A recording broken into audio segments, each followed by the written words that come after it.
Well, hello everybody. Jeff Cowan here from Jeff Cowan's Pro Talk, the person that's trained more successful automotive service advisors and service employees than anybody else on the planet. Let that sink in for a second because it's a fact. I'm back today with a new edition of my podcast entitled Right Service, Write Your Own Paycheck, the path to making over $100,000 a year. And you know, at this very recording, just over 20% of you are doing just that. You're making over $100,000 a year, but that means that nearly 80% of you are not. So what are we going to do about that? Well, I'm going to recommend you do what I always recommend you do, which is to watch this podcast. Go back and watch one of the over 100 podcasts that I've filmed before this. Go to my website, automotiveservicetraining.com, and you'll find between those sources, you'll find all the tools, techniques, word tracks, processes, and everything you need to become the absolute best you can be, I guarantee it. I'm coming to you today with a question. We're going to base this whole podcast off one question. And where I get it from is this. As I've stated before, as I go out and I do my live meetings, whether it's a convention, a general business meeting, or a workshop, I pay attention to the questions you're asking, and I pay attention to which ones are coming up because from time to time they change. In addition to that, I also pay attention to the questions that you're writing in and asking, through text and email, and some of you even pick up the phone and call me. And it's kind of interesting because the last 6 or 7 weeks, 8 weeks, I've been getting this question over and over and over. And here's what it is. Jeff, what's the income level? What's the income level you need to make to be considered successful in the United States of America? And some people even took it further and said, you say it's $100,000 before you're successful. So what is the number? What's that based off of? Is that just your opinion? Is it a national number, statistic? Is it a worldwide statistic? What's the deal and what's the amount? Well, first, let me clarify something.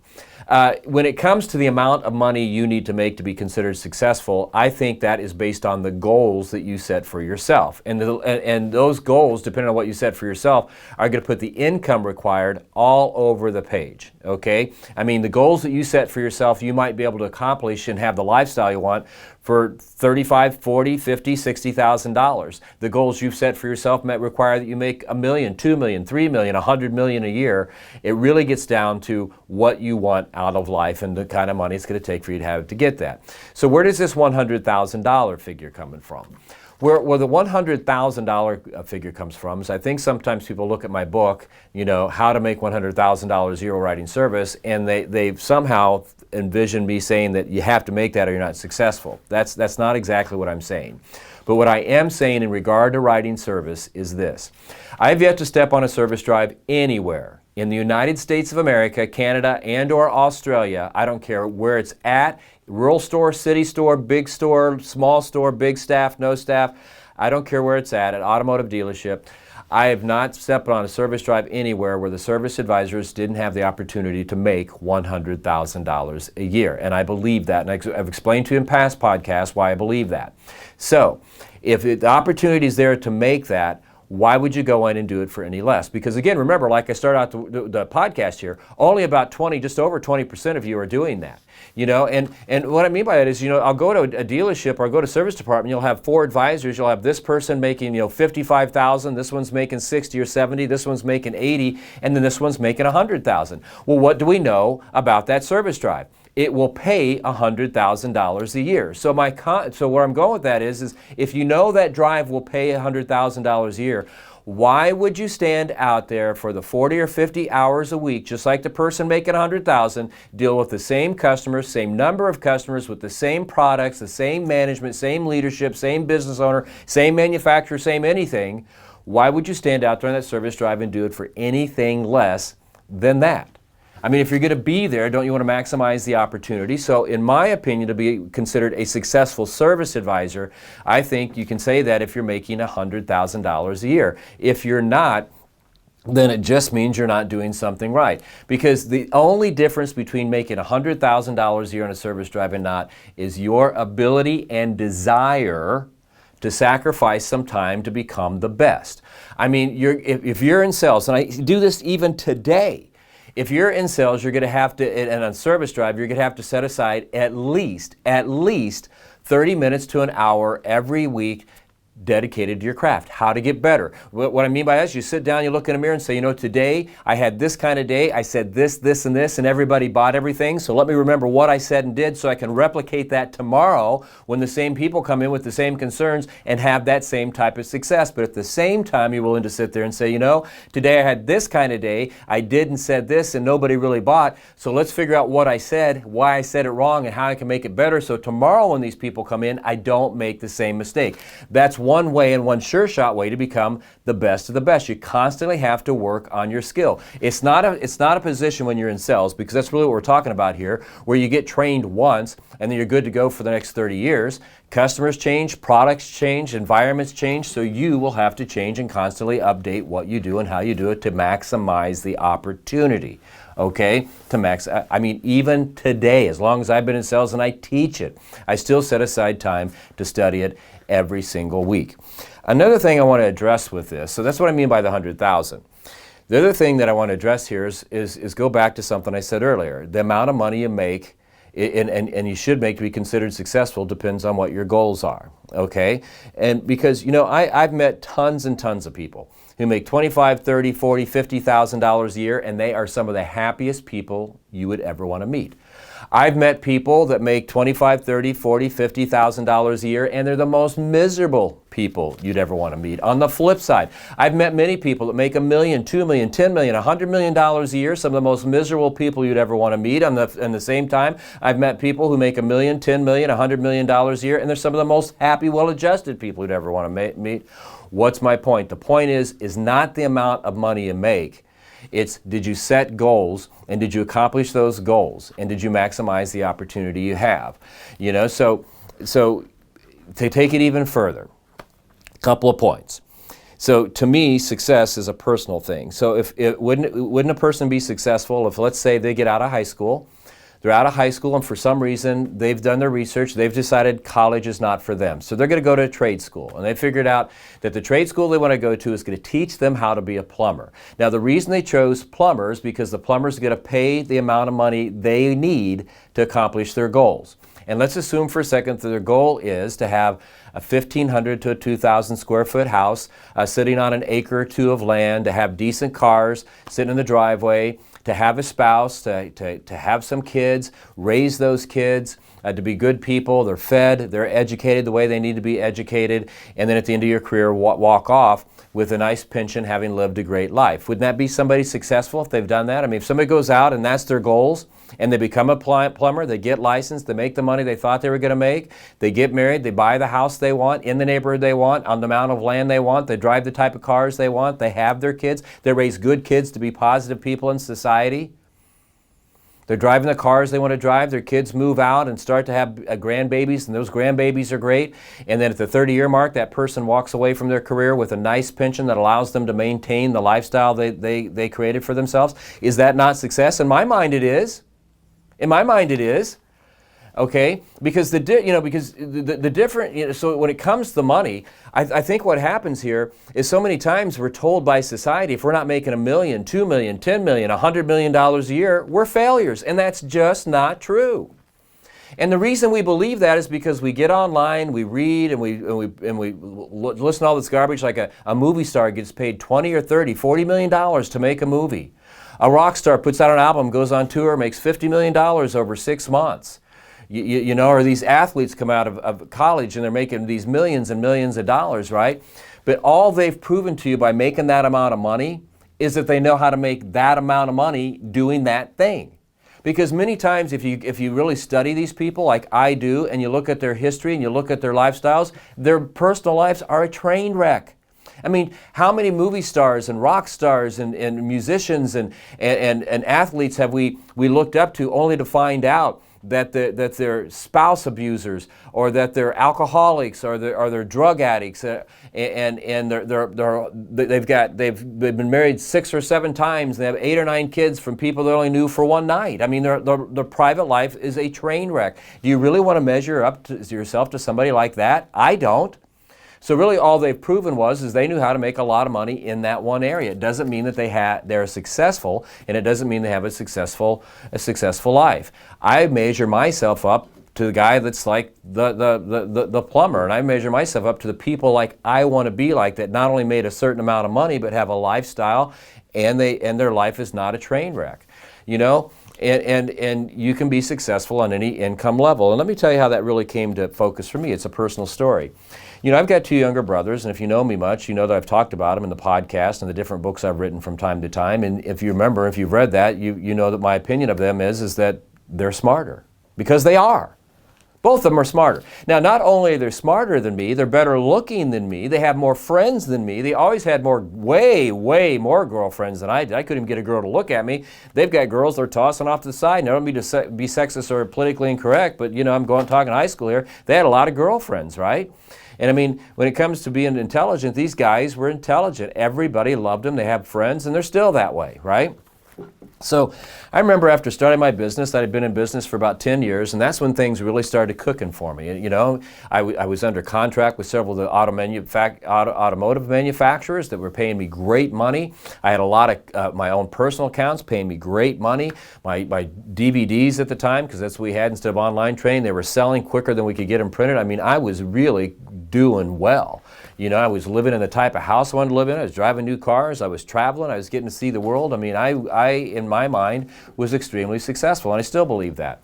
But I remember going over to my brother's house, who's better looking, more popular, has more friends, is smarter than me, is an athlete, and everything else, and noticing that he was living in a 1,200 square foot house, and he was driving crappy cars. And I was over there that Saturday watching an IU basketball game or football game with him. And, you know, me being my pretentious self, I looked at him and I said, "Man, what happened?" And he said, "What do you mean, what happened?" I said, "Why did you give up?" And he said, "Give up on what?" I said, "You know, you're smarter than me, you're better looking, you've always been more popular. I mean, the better athlete." I said, "I'm out here doing all these things, and I'm making all this money, and I've accomplished all these things, and you're sitting here in this little house with crappy cars and not making anything," because at the time he was only making 10% of the income I was making. And he looked back at me and he says, "Well, that's kind of offensive because I didn't give up and I'm not a failure." And I said, "What do you mean?" I said, "Again, let's compare things." He said, "There's nothing to compare. Let's compare it." He goes, "You know, you've only been over here for 2.5 hours watching this football game with me on a Saturday, and your phone's rang 4 times. I've been out with you during the week when you're in time to go to dinner, and you're on your phone 2 or 3 times through dinner. It never stops for you. You work weekends, you travel on the weekends, you're doing workshops on the weekends. You know, there's many nights that you're not home, there's many weeks you're not around your family, and that's okay because that's what makes you happy and that's what you want. But that's not what I want." He told me, "I'm a truck driver." And see, he was a truck driver. He delivered food to grocery stores, pubs, and all kinds of places, right? He said, "I'm happy. I'm a truck driver. I get out of bed every morning at 4 o'clock. I'm over at the warehouse on the dock by 5. I make sure my truck is properly loaded up, and by 6, I'm pulling away from the dock. And over the next 6 hours, I go to pubs, I go to grocery stores, I go to restaurants, and I drop off, at my stops, I drop off the food they've ordered. Then I take the truck back, I get it cleaned up, and now it's 1 o'clock. I go with one of the other drivers to a little pub. I have a sandwich, I drink a beer, and I come home. And by the time I get home, it's 2:30, 3 o'clock in the afternoon. I'm able to get my daughters off the bus. I can help them with homework if they want homework, if they have homework. If not, we go out in the yard and play. My wife gets home between 4:30 and 5 o'clock. Her and I talk for a little while. We fix dinner. We sit down with my kids every night and have dinner with them and great conversations. If there's more homework to do, we do it. If not, we watch a TV show together, put the kids to bed, then me and the wife watch a Colts game. We'll watch a Pacer game. We'll watch IU sports. And then on the weekends, we can do whatever we want. And when I'm not on the truck, I'm off. Nobody calls me when I'm not there. And that's what I wanted. So yeah, maybe I have a smaller house. Maybe I don't have as nice as cars, but this is what I want, and this is what makes me happy. What you've got and what you're doing is what makes you happy. That's not me. And it hit me. My brother wasn't any dumber. He wasn't lazier. He wasn't less of anything. If anything, he was my equal, if still not greater, because he was still smarter. But that's what made him happy. And to this day, he's now retired.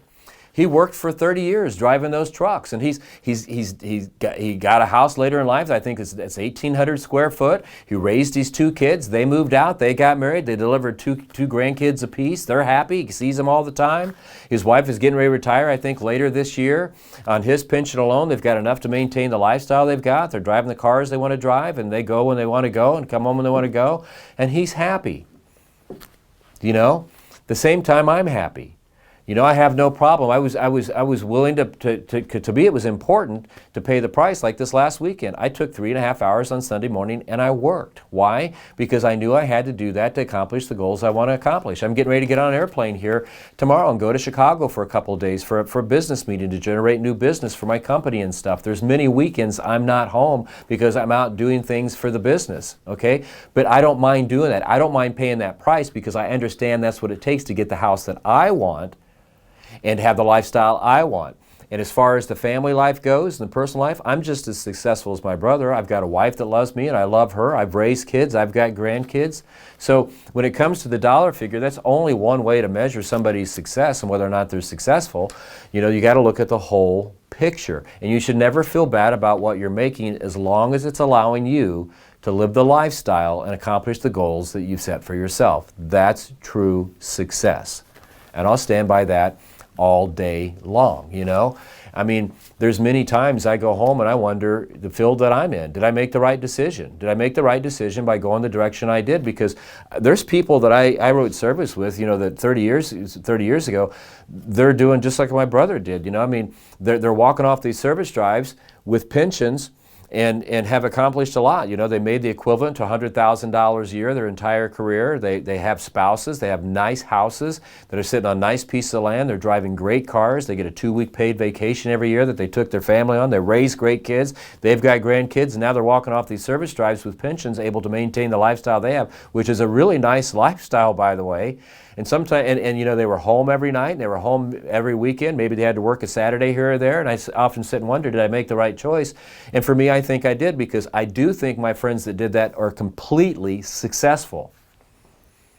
Now, even though, not all of them, because there were some people that did that, and you know, they were, you know, like the rock star. They had 5, 6 wives and kids they didn't even know they had, and you know, they had their own personal problems and stuff. But I mean, success again is defined by what's your goals, what's it going to take to get that, and are you maximizing the opportunity? Because even if you're a plumber, I mean, if you can go in and you can make $150,000 a year, and you're working at a company where all the other plumbers are making $150 based on the jobs they do, and you're only making $100, it comes back to the same thing as it does the service advisor. Why would you go put in the same amount of time at the same place with the same tools and not maximize the opportunity? Because really the difference between somebody that maximizes the opportunity and doesn't is how much time they're willing to put into themselves and sacrifice to become the best at what they do. So I don't think there's a dollar figure. I think it's based on, again, repeating myself, the goals you have, and are you doing something that's allowing you to accomplish those goals, and are you maximizing the opportunity that you have? And if you're a service advisor, if you're not making $100,000 a year, you're not maximizing the opportunity. Okay, doesn't mean you're doing anything wrong if you want to look at it that way. I mean, if you're happy going in, you know, making $75,000 a year and leaving 25 on the table and all that stuff, then I guess that's up to you. But you know, I just be very careful when you compare yourself to these, you know, self-described success stories. You know, if you're not making $1 million, not making $500,000, you don't have $10 million in the bank, you're not successful. That's baloney. Okay, they're just trying to sell you something. You know, it's a personal journey. So that's my opinion on that. I want to end though and thank a lot of you. You know, if you know anything about me, you follow me, you know that I'm a big fanatic when it comes to the Indianapolis 500. As a matter of fact, I'm such a big fan of the Indianapolis 500 that when I got married, I only had one rule, and here's what it was. Don't die, don't get married, don't get sick, don't have a baby, don't have a gender reveal party, don't have an engagement party, don't graduate, don't do any of that stuff on race day if you want me to be there, because I'm always going to the Indy 500, and I've stuck to that because it's the one thing that I love doing every year. Well, this year, really excited about it, 2022, because everything was adding up to be a great race, and boy, it was a great race. But if you follow me, you know I didn't get to go this year. Now, I'm very touched because literally a few hundred of you have sent me cards or not cards, but you sent me emails and texts, and some of you called me telling you, boy, you felt so bad for me. A couple of you did send cards, and one person I know is really funny, sent me some condolence flowers, which was great. And I'm very touched by that. But the tone of your messages were, boy, we feel so bad. You just must feel rotten. This is the worst thing in the world and the like. Well, you know what? It wasn't the worst thing in the world, and let me explain why. Because not only did I miss the race, but check this out. And by the way, here's why I missed the race. I got on the airplane Thursday before the race to go to Indianapolis, and by the time I got off the airplane, I was sick, and I went and I got tested, and I had COVID, and I got quarantined to a hotel room. Once I got to Indianapolis, I never stepped foot outside the hotel room for several days because I was quarantined. Now, not only did I miss the race live, I did get to see it on TV, I missed the race live, but it's worse than that if you want to look at it this way. I'd been hired this year by one of the teams to go to their garages and have this big party they were throwing the Friday before the race, where they were going to have all their sponsors and their drivers and some important celebrities and stuff there that they wanted me to kind of meet and talk to and talk about my book and get people excited about the race. I didn't get to go. I had COVID. Worse, the next night, Saturday, I'd been hired to make an hour presentation in front of 180 people for one of the primary sponsors of one of the biggest teams out there.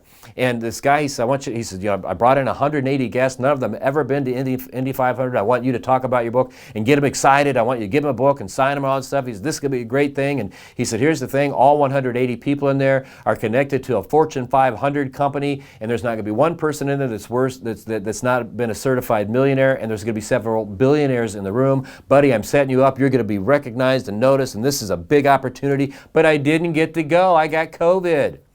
Now, when you take the race party, the speaking event, and the race, and I didn't get to go, like again, a lot of you guys are writing me and calling me and saying, feeling so sorry for me, but here's the way I look at it. If that's the worst thing that happens to me all year in the year 2022, then it's going to be a freaking great year. Now, why do I say that? Because as that was happening to me, here's what I was thinking. Yes, I'm missing the party. Yes, I'm missing the race. Yes, I'm missing the speaking event. I'm missing seeing my family and all those things. But you know what? I woke up today with just a little bit of COVID. There were people that woke up on those days that were fighting for their life because they had severe health problems. They didn't even know if they'd be alive the next day. There were people that wake up that didn't know if their business was going to be around, didn't know if they had a job. They were fighting for their family. There's some really freaky stuff going on in the world, and there's some people hurting. And so me not getting to go to a race and a couple of speaking events, that's a bad deal. You want to know what I think? I think I'm lucky. But some of you said, Jeff, it was a one in a chance lifetime. Going in and do at least that presentation and 180 people, all millionaires, a few billionaires, that's a once in a chance lifetime. Well, you know what? A once in a lifetime chance.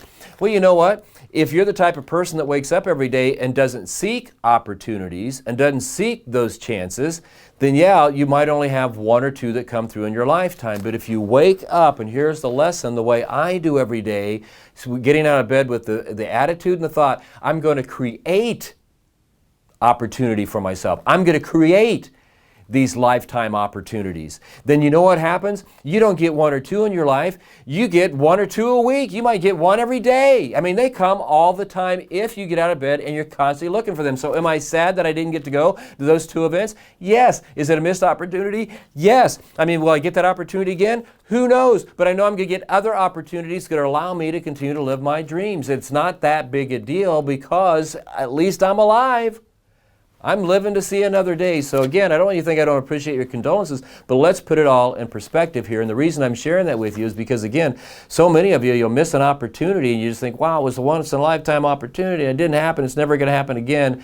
Well, if you're sitting and waiting for something to happen, it probably won't. But if you get out of bed and say, you know what, damn, that was a great opportunity, and I screwed it up, and I didn't get to go, and I didn't have it, and I didn't whatever, but you know what? I'm going to get up tomorrow and I'm going to figure out a way how to get more opportunity, make more things like that happen. It will happen to you because that's really all it takes. So again, thank you for the condolences, but hey, I'm okay, and I'm back in the saddle, and I am rocking and rolling. We're going to have the best 2022 we've ever had.